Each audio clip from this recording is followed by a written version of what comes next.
ಫುಟ್ಬಾಲ್ನಲ್ಲಿ ಕೆಲ ಪಂದ್ಯಗಳು ಕೇವಲ ಅಂಕಿಅಂಶಗಳಾಗಿ ಉಳಿಯುತ್ತೆ. ಇನ್ನು ಕೆಲವು ಪಂದ್ಯಗಳು ಇತಿಹಾಸವಾಗುತ್ತೆ. ಅಂತಹ ಒಂದು ಪಂದ್ಯ ನಿನ್ನೆ ಫಿಫಾ ವಿಶ್ವಕಪ್ನಲ್ಲಿ ನಡೆಯಿತು. ಅದು ಅರ್ಜೆಂಟೀನಾ ಮತ್ತು ಈಜಿಪ್ಟ್ ನಡುವಿನ ಫಿಫಾ ವಿಶ್ವಕಪ್ನ 16ನೇ ಸುತ್ತಿನ ಪಂದ್ಯ. ಅಮೆರಿಕದ ಅಟ್ಲಾಂಟಾದಲ್ಲಿ ನಡೆದ ಈ ಪಂದ್ಯ ಫುಟ್ಬಾಲ್ ವಿಶ್ವಕಪ್ನಲ್ಲಿ ಮತ್ತೊಂದು ಅಮರ ಅಧ್ಯಾಯವನ್ನು ಬರೆದಿದೆ. ಈ ಪಂದ್ಯ ಇತಿಹಾಸವನ್ನು ಮೀರಿ ಮುಂದಿನ ಪೀಳಿಗೆಗಳು ನೆನಪಿಸಿಕೊಳ್ಳುವ ದಂತಕಥೆಯಾಗಿ ಉಳಿಯಲಿದೆ.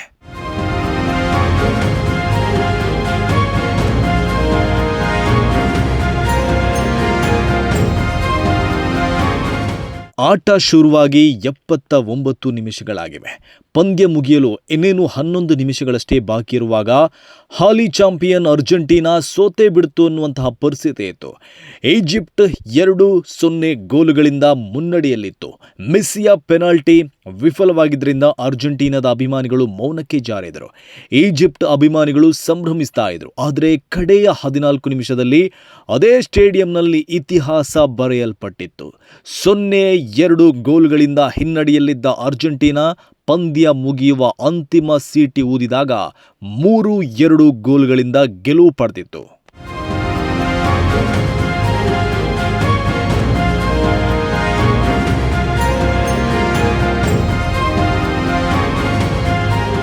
ಇದು ಕೇವಲ ಒಂದು ಗೆಲುವಲ್ಲ, ಇದು ವಿಶ್ವ ಚಾಂಪಿಯನ್ನರ ಮನಸ್ಥಿತಿಯ ಪ್ರದರ್ಶನ. ಇದು ಕೇವಲ ಲಿಯೋನೆಲ್ ಮೆಸ್ಸಿಯ ಒಂದು ಗೋಲು ಅಲ್ಲ, ಇದು ಒಬ್ಬ ದಂತಕತೆ. ಯಾಕೆ ದಂತಕತೆ ಎನ್ನುವುದಕ್ಕೆ ಸಿಕ್ಕ ಉದಾಹರಣೆ.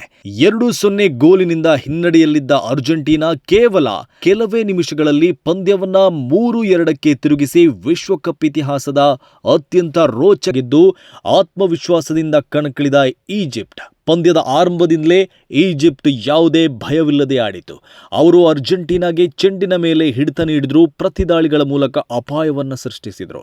15ನೇ ನಿಮಿಷದಲ್ಲಿ ಈಜಿಪ್ಟ್ನ ಇಬ್ರಾಹಿಂ ಅವಕಾಶವನ್ನು ಅದ್ಭುತವಾಗಿ ಬಳಸಿಕೊಂಡು ಗೋಲು ದಾಖಲಿಸಿದರು. ಈಜಿಪ್ಟ್ 1-0 ಮುನ್ನಡೆ ಸಾಧಿಸಿತು. ಈ ಗೋಲಿನ ನಂತರ ಅರ್ಜೆಂಟೀನಾ ದಾಳಿಯ ತೀವ್ರತೆಯನ್ನು ಹೆಚ್ಚಿಸಿತು. ಮೆಸ್ಸಿ ನಿರಂತರವಾಗಿ ಮಧ್ಯಭಾಗದಿಂದ ಆಟವನ್ನು ಕಟ್ಟಲು ಪ್ರಯತ್ನಿಸ್ತಾ ಇದ್ರು. ಆದರೆ ಈಜಿಪ್ಟ್ನ ರಕ್ಷಣಾ ಪಡೆ ಅತ್ಯಂತ ಶಿಸ್ತುಬದ್ಧವಾಗಿ ಆಡಿತು. ಮೊದಲ ಅರ್ಧ ಮುಕ್ತಾಯವಾಗುವ ವೇಳೆಗೆ ವಿಶ್ವ ಚಾಂಪಿಯನ್ನರು ಹಿನ್ನಡೆಯಲ್ಲಿದ್ದರು. ದ್ವಿತೀಯಾರ್ಧದ ಆರಂಭದಲ್ಲೂ ಚಿತ್ರಣ ಬದಲಾಗಲಿಲ್ಲ. ಈಜಿಪ್ಟ್ ಮತ್ತಷ್ಟು ಆತ್ಮವಿಶ್ವಾಸದಿಂದ ಆಡತೊಡಗಿತು. ಈಜಿಪ್ಟ್ನ ಜಿಕೋ ಮಿಂಚಿನ ಊಟದಲ್ಲಿ ಗೋಲು ಬಾರಿಸಿದ್ರು, ಆದರೆ ಅದು ಮಾನ್ಯವಾಗಲಿಲ್ಲ. ಅಂಪೈರ್ ಆ ಗೋಲನ್ನು ಅಮಾನ್ಯ ಮಾಡಿರುವುದು ಈಗ ದೊಡ್ಡ ವಿವಾದವೂ ಆಗಿದೆ. ಅದರ ಬೆನ್ನಲ್ಲೇ 67ನೇ ನಿಮಿಷದಲ್ಲಿ ಜಿಕೋ ಮತ್ತೊಮ್ಮೆ ಅರ್ಜೆಂಟೀನಾದ ರಕ್ಷಣೆಯನ್ನು ಭೇದಿಸಿ ಈಜಿಪ್ಟ್ಗೆ 2-0 ಮುನ್ನಡೆ ಕೊಟ್ಟರು. ಆಗ ವಿಶ್ವದಾದ್ಯಂತ ಕೋಟ್ಯಂತರ ಅಭಿಮಾನಿಗಳ ಮನಸ್ಸಿನಲ್ಲಿ ಒಂದೇ ಪ್ರಶ್ನೆ: ಇಲ್ಲಿಗೆ ಅರ್ಜೆಂಟೀನಾದ ಪಯಣ ಮುಗೀತಾ?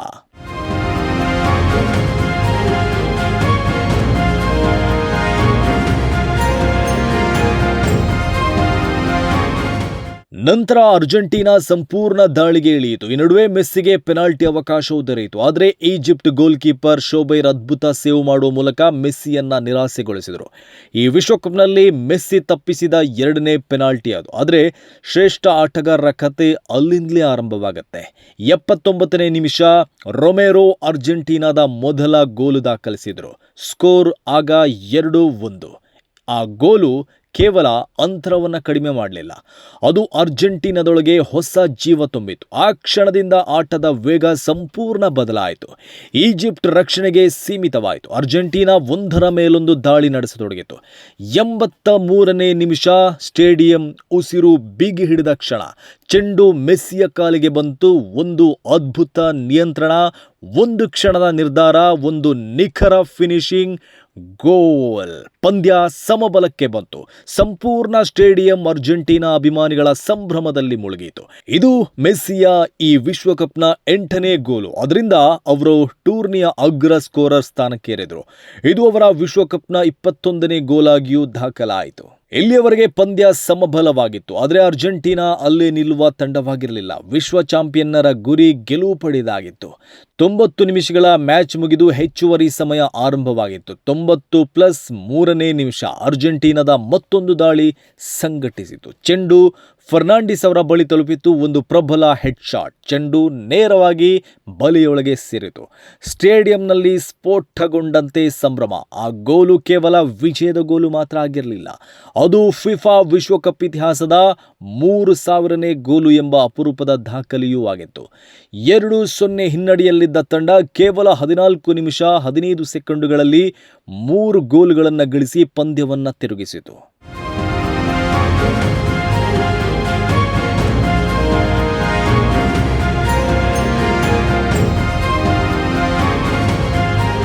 ಇನ್ನೊಂದೆಡೆ ಈಜಿಪ್ಟ್ ಸೋತರೂ ಅವರ ಹೋರಾಟಕ್ಕೆ ಪ್ರಶಂಸೆ ಸಲ್ಲಿಸಲೇಬೇಕು. ವಿಶ್ವ ಚಾಂಪಿಯನ್ನರನ್ನ ಕೊನೆಯ ಕ್ಷಣದವರೆಗೆ ಕೆಂಗಡಿಸಿದ ಅವರ ಪ್ರದರ್ಶನ ಫುಟ್ಬಾಲ್ ಅಭಿಮಾನಿಗಳ ಗೌರವವನ್ನು ಗಳಿಸಿತು.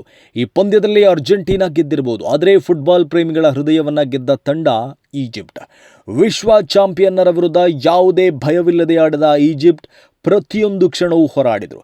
ಈಜಿಪ್ಟ್ನ ರಕ್ಷಣಾ ವಿಭಾಗದ ಶಿಸ್ತು, ಗೋಲ್ ಕೀಪರ್ ಶೋಭೆರವರ ಅದ್ಭುತ ಸೇವುಗಳು, ವೇಗದ ಪ್ರತಿದಾಳಿಗಳು ಹಾಲಿ ಚಾಂಪಿಯನ್ ಅರ್ಜೆಂಟೀನಾವನ್ನ ಕಾಡಿದ್ದವು. ಸಲಾಹ್ ಅವರ ಅನುಭವ, ಜಿಕೋ ಅವರ ಚುರುಕಿನ ಆಟ, ಇಬ್ರಾಹಿಂ ಅವರ ಗೋಲು ಮತ್ತು ಇಡೀ ತಂಡದ ಒಗ್ಗಟ್ಟು ನೋಡಿದಾಗ ಈಜಿಪ್ಟ್ ವಿಶ್ವ ಚಾಂಪಿಯನ್ನರನ್ನು ಸೋಲಿಸುವ ಸಾಮರ್ಥ್ಯವಿರುವ ತಂಡ ಎಂಬುದು ಸ್ಪಷ್ಟವಾಗಿತ್ತು. ಆದರೆ ಕೊನೆಯ 14 ನಿಮಿಷಗಳಲ್ಲಿ ಅರ್ಜೆಂಟೀನಾ ಅಸಾಧಾರಣ ಕಮ್ಬ್ಯಾಕ್ ಮಾಡಿತು.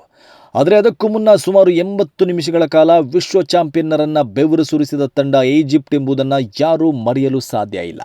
ಅವರ ಆಟ, ಹೋರಾಟ, ಧೈರ್ಯ ಮತ್ತು ಆತ್ಮವಿಶ್ವಾಸ ಅವರನ್ನು ಅಭಿಮಾನಿಗಳ ಹೃದಯದಲ್ಲಿ ಶಾಶ್ವತ ವಿಜೇತರನ್ನಾಗಿ ಮಾಡಿದೆ. ಇನ್ನು ಈ ಪಂದ್ಯದ ಬಗ್ಗೆ ದೊಡ್ಡ ವಿವಾದವೂ ಎದ್ದಿದೆ. ಫಿಫಾ ಮತ್ತು ಅಂಪೈರ್ ಅರ್ಜೆಂಟೀನಾವನ್ನು ಬೆಂಬಲಿಸಿದ್ದಾರೆ ಎನ್ನುವ ಆರೋಪಗಳು ಕೇಳಿ ಬರ್ತಾ ಇದೆ. ಪಂದ್ಯದ ಬಳಿಕ ತೀವ್ರ ಭಾವುಕರಾಗಿ ಮಾತನಾಡಿರುವ ಈಜಿಪ್ಟ್ ತಂಡದ ಮುಖ್ಯ ಕೋಚ್ ಹೊಸಾಮ್ ಹಸನ್, ನಮಗೆ ಅನ್ಯಾಯವಾಗಿದೆ ಅಂತ ಹೇಳಿದ್ದಾರೆ. ಕೆಲವು ನಿರ್ಧಾರಗಳು ಪಂದ್ಯದ ದಿಕ್ಕನ್ನೇ ಬದಲಿಸಿವೆ. ಫಿಫಾದವರು ಮೆಸ್ಸಿ ಮತ್ತು ಹಾಲಿ ವಿಶ್ವ ಚಾಂಪಿಯನ್ ಅರ್ಜೆಂಟೀನಾವನ್ನ ಟೂರ್ನಿಯಲ್ಲಿ ಉಳಿಸಿಕೊಳ್ಳಲು ಬಯಸಿದಂತಿದೆ ಅಂತ ಆರೋಪಿಸಿದ್ದಾರೆ. ಈಜಿಪ್ಟ್ ತಂಡದವರು 3 ಪ್ರಮುಖ ಆಕ್ಷೇಪಣೆಯನ್ನು ಸಲ್ಲಿಸಿದ್ದಾರೆ. ಒಂದು, ಈಜಿಪ್ಟ್ 67ನೇ ನಿಮಿಷದಲ್ಲಿ ಹೊಡೆದ ಗೋಲನ್ನು VAR ಪರಿಶೀಲನೆಯ ನಂತರ ರದ್ದುಗೊಳಿಸಿದ್ದು.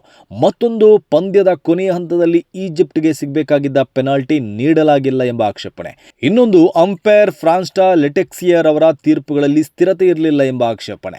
ಈ ಆರೋಪಗಳು ವಿಶ್ವ ಫುಟ್ಬಾಲ್ನಲ್ಲಿ ದೊಡ್ಡ ಚರ್ಚೆಗೆ ಕಾರಣವಾಗಿದೆ. ಹಾಗೆ ಅಂಪೈರಿಂಗ್, VAR ಮತ್ತು ಫಿಫಾದ ನಿಷ್ಪಕ್ಷಪಾತತೆ ಕುರಿತಾಗಿ ಜಾಗತಿಕ ಮಟ್ಟದಲ್ಲಿ ತೀವ್ರ ವಿವಾದ ಎದ್ದಿದೆ. ಒಂದು ಕಡೆ ಅರ್ಜೆಂಟೀನಾದ ಅದ್ಭುತ ಕಮ್ಬ್ಯಾಕ್, ಮತ್ತೊಂದು ಕಡೆ ಅಂಪೈರ್ ವಿರುದ್ಧದ ಆರೋಪಗಳು. ಈ ಎರಡೂ ಸೇರಿ ಈ ಪಂದ್ಯವನ್ನು ವಿಶ್ವಕಪ್ನ ಅತ್ಯಂತ ಚರ್ಚಿತ ಪಂದ್ಯಗಳಲ್ಲಾಗಿ ಒಂದಾಗಿ ಪರಿವರ್ತಿಸಿದೆ.